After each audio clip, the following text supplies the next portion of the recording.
نحمده ونصلي ونسلم على رسوله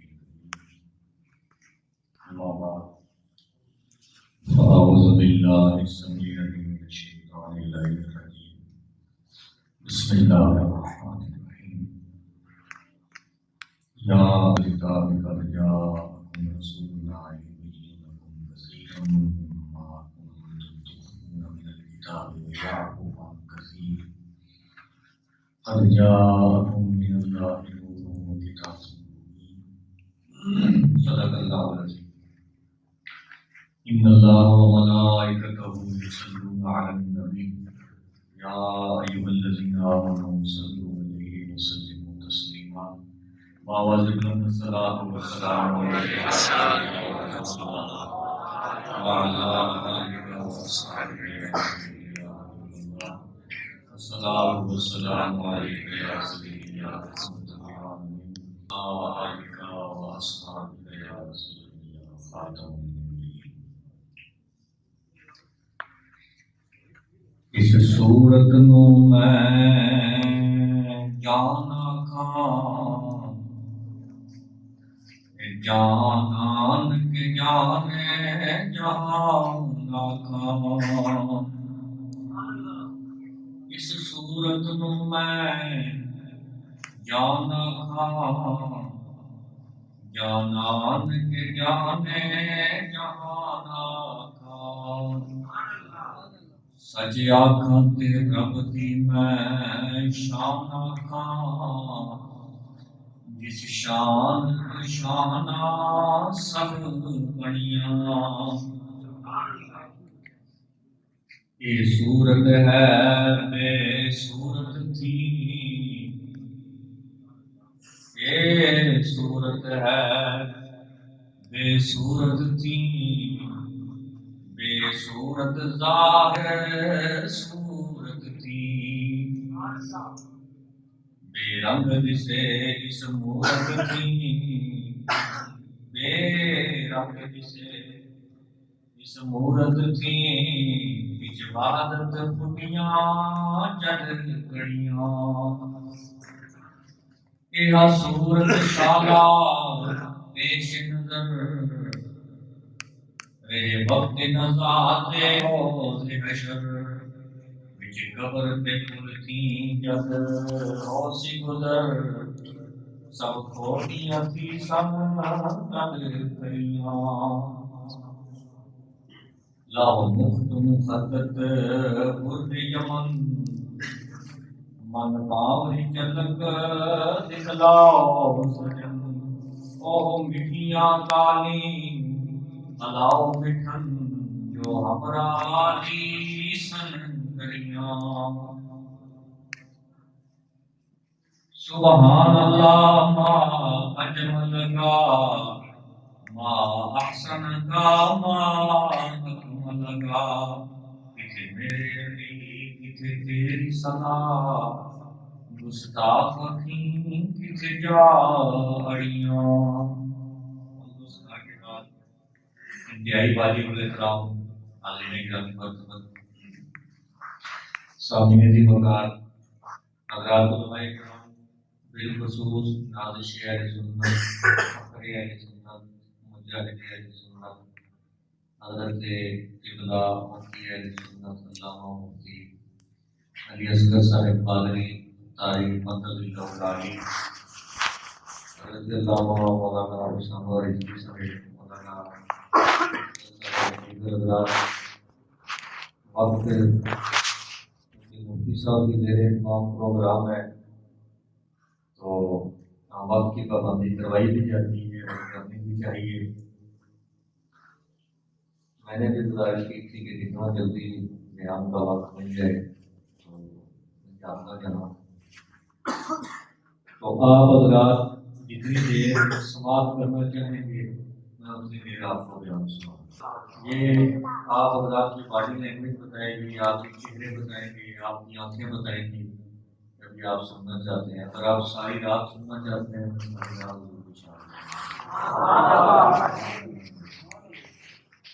میں نے جو آیا مقدسہ آپ حضرات کے سامنے بیان کی ہے اس میں اللہ تبارک و تعالیٰ ارشاد فرماتے ہیں یا اہل الکتاب.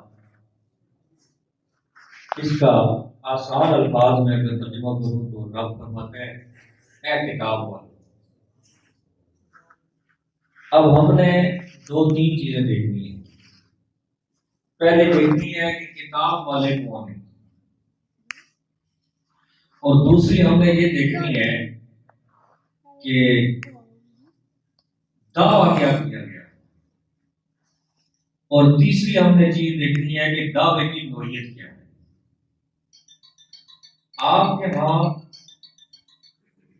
یہ باقاعدہ طور پر اصول ہے، لکھا پڑا اصول ہے کہ جب اس باتی استدلال کے ساتھ کوئی دعویٰ کیا جائے تو اس کے لیے ضروری ہوتا ہے کہ سامنے کوئی منکر موجود ہو. اگر منکر موجود نہ ہو تو اس باتی استدلال کے ساتھ دعوے کی ضرورت نہیں رہتی ہے. مثلا ایک آدمی وہ کھڑے ہو کر کہتا ہے سورج روشن ہے، سورج روشن ہے. اس آدمی سے کہا جائے گا کہ تیری عقل کام کرتی ہے، تو یہ بتا کہ سورج کی روشنی کا منکر کون ہے. اگر سورج کی روشنی کا کوئی منکر جماعت موجود ہو جو یہ کہتی ہو کہ سورج روشن نہیں، اس کے سامنے بتا یہ دعویٰ کرنا شروع کر دے کہ سورج روشن ہے، تو پھر تو بات بنتی ہے. جب سورج کی روشنی کا منکر ہی کوئی نہیں تو اس بات کی استدلال کے ساتھ دعویٰ کرنے کی ضرورت کوئی نہیں آتی.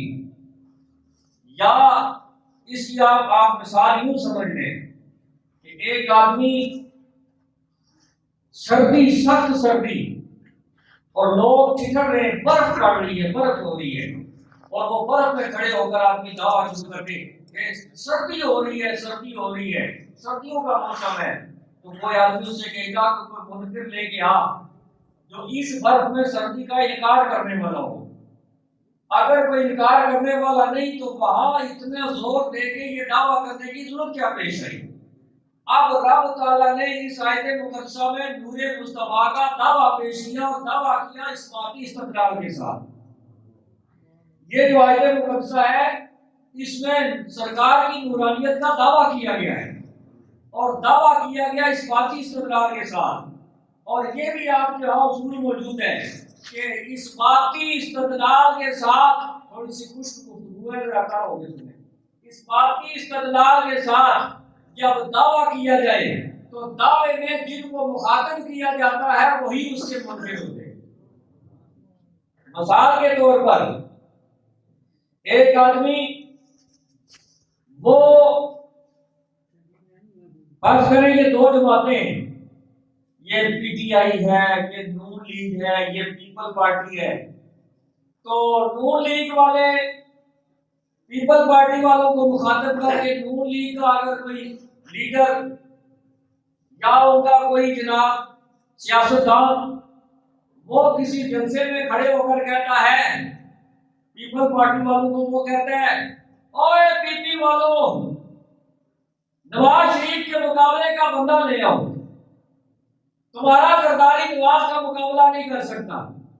اب جب اس نے دعویٰ یہ کیا ہے اور مخاطب پیپل پارٹی والوں کو کیا تو مانا کیا بنے گا کہ دعوے میں جن کا نام دیا گیا یہ جماعت جو ہے یہ نواز شریف کی منکر ہے. سمجھے ہو کوئی نہ؟ یا یہ جو آج کل لوگ اٹھے ہیں بلے والا، یہ اٹھ کر یا اس کا کوئی بندہ اٹھ کر یہ کہہ دے کہ او جناب پی پی والوں ہمارے لیڈر کے بعد لے آؤ. تو اس کا مطلب ہے کہ جب ان کو مخاطب کیا تو دعوے میں جن کو مخاطب کیا ہے جو دعویٰ کیا گیا ہے اس کے منکر کو مخاطب ہے. بات سمجھ آئی ہے؟ اب ہم نے یہ دیکھنا ہے کہ آیت مقدسہ میں رب نے دعویٰ کیا نور مصطفیٰ کا، نبی کو نور کہا، اور مخاطب کن لوگوں کو کیا ہے؟ جو لوگ مخاطب ہوئے وہی نور مصطفیٰ کے منکر تھے. آیت مقدسہ کا پہلا لفظ بتاتا ہے کہ اس دعوے کے منکر کون ہیں. فرمایا یا اہل الکتاب، او کتاب والو. پتہ یہ چلا کہ نور مصطفیٰ کے منکر تھے کہ اہل کتاب. نور مصطفیٰ کے منکر تھے کتاب والے. اور اب کتاب والے کون ہیں؟ کتاب والے تھے یہودی، کتاب والے تھے نصرانی، عیسائی. پتہ یہ چلا کہ حضور کی نورانیت کے منکر تھے کون؟ بولو، یہودی. حضور کے نور ہونے کے منکر کون تھے؟ عیسائی، نصرانی، یعنی نصرانی، عیسائی اور یہودی. یہ نبی کریم علیہ السلام کے منکر تھے نورانیت کے. اور دوسری بات آپ کو آسان ترین اور سمجھا دوں، اہل کتاب سے مراد وہ کہ جن کو کتاب دی گئی، اور پھر وہ کہ جو کتاب کا علم رکھنے والے تھے، یعنی پڑھے لکھے لوگ. اب یہ آیت یہ بتاتی ہے کہ رب یہ بتانا چاہتا ہے کہ نور مصطفیٰ کا انکار یہ ان پڑھ لوگ نہیں کریں گے. یہ کام جب بھی کریں گے پڑھے لکھے بے ایمان کریں گے. وہ کتابیں پڑھ کے نورانیت مصطفیٰ کا انکار کریں گے. وہ بڑی بڑی ڈگریاں اور بڑی بڑی اسناد لے کر حضور کی نورانیت کا انکار کریں گے. اس لیے کہ یا لل کتاب کہہ کے رب نے مخاطب کر کے یہ بتا دیا کہ نورانیت مصطفیٰ کا انکار یہ ان پڑھوں کا مضمون نہیں، یہ پڑھے لکھے بے ایمانوں کا مضمون ہے. اب ہمیں پتہ چلا حضور کی نورانیت کا انکار کیا یہودیوں نے، حضور کی نورانیت کا انکار کیا عیسائیوں نے، اسی لیے تو ان کو مخاطب کیا گیا ہے. میں کہتا ہوں یہودی تو حضور کے مخالف تھے. یہودیوں نے حضور کا کلمہ نہیں پڑھا، نصرانیوں نے حضور کا کلمہ نہیں پڑھا. یہودیوں نے حضور کو مانا نہیں، نصرانیوں نے حضور کو تسلیم نہ کیا. وہ تو حضور کی نورانیت کا انکار کرتے تھے. ایک کلمہ پڑھنے والے کے چکر سے حضور کی نورانیت کا انکار کرتے ہیں. یہ سمجھے آپ، یہ جو کلمہ پڑھ کے حضور کی نورانیت کا انکار کرتے ہیں، یہ اپنے کھاتے میں کس اپنے آپ کو کس کھاتے میں لے کے جا رہے ہیں. میں کہتا ہوں نورانیت مصطفیٰ کا انکار یہ یہودیوں کا ورثہ ہے. نورانیت مصطفیٰ کا انکار یہ عیسائیوں کا ورثہ ہے. اور یہ ورثہ تو عیسائیوں کا ہے، ورثہ تو یہودیوں کا ہے. تم رسول اللہ کا کلمہ پڑھ کے حضور کی میراث کو سنبھالنے کے بجائے میراث اٹھا کر گلی گلی گھوم رہے ہو. تم کس منہ سے کہتے ہو کہ ہم رسول اللہ کی غلامی کا حق ادا کر رہے ہیں؟ اور وراثت میں سنبھالو یہودیوں کی، وارث بنو یہودیوں کے، ورثے تمہارے پاس ہے نصرانیوں کے. اور غلامی کہو رسول اللہ کی، یہ تو نہیں ہو سکتا. دیسی زبان جا رہے ہیں کڑ کڑ ادھر رکھنے ادھر، کڑ کڑ ادھر کانٹے ادھر. یہ کام نہیں چلتا. جس کا کلمہ پڑا ہے شانے بھی اسی کی ماننے پڑیں گی. آپ نے حضور کو صرف نبی نہیں مانا، آپ نے حضور کو شانوں والا نبی مانا. جس کا کلمہ پڑا ہے اس کی عظمتیں بھی ماننی پڑیں گی، اس کی رفتیں بھی ماننی پڑیں گی. اب اگلی بات یہاں کسی کی مسئلے سے میں یاد کرنا چاہتا ہوں. اگر کسی کو شوق ہے وارث بننے کا تو کم از کم پھر وہ یہ ثابت تو کرے نا کہ وارث ہے. وراثت کی مفتی صاحب نے تو سمجھتے ہیں وراثت کے لیے کم از کم بنیادی 4 چیزیں ضروری ہیں. یا تو وہ اس کی اصل میں سے ہونا چاہیے، یا اس کی فرع میں سے ہونا چاہیے. اب اصل اور فرع جو ہے یہ آپ کو آسان الفاظ میں، اصل یعنی جس کی نسل سے آپ چلے آ رہے ہیں، باپ دادا پردادا اوپر تک چلے گئے.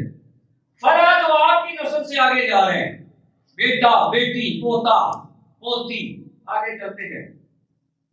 تو وراثت کا کلیم کرنے کے لیے جس کی وراثت سنبھالنی ہے وارث بننے کے لیے، یا وہ اس کے اصل میں سے ہو یا اس کی فرع میں سے ہو، یا تیسرا طریقہ یہ ہے کہ نکاح کے رشتوں کے ذریعے سے کوئی رشتہ جڑا ہو تو وہ بھی وراثت کا کلیم کر سکتا ہے. چوتھی بات لمبی ہو جائے گی تو اس میں نہیں جاتا. ان تینوں کو ذرا سنبھال لیں. اب اگر کوئی کسی کا وارث بنے گا، یا تو وہ اس کا باپ ہوگا، یا وہ اس کا بیٹا ہوگا، یا اس نے رشتہ دیا ہوگا. ذرا سمجھ کے سمجھنا میری بات جو میں کرنے لگا ہوں. ورثہ ہے یہودیوں کا، انکار کیا نورانیت مصطفیٰ کا عیسائیوں نے. میں نے کہا ورثہ یہودیوں کا، ورثہ عیسائیوں کا. وراثت کی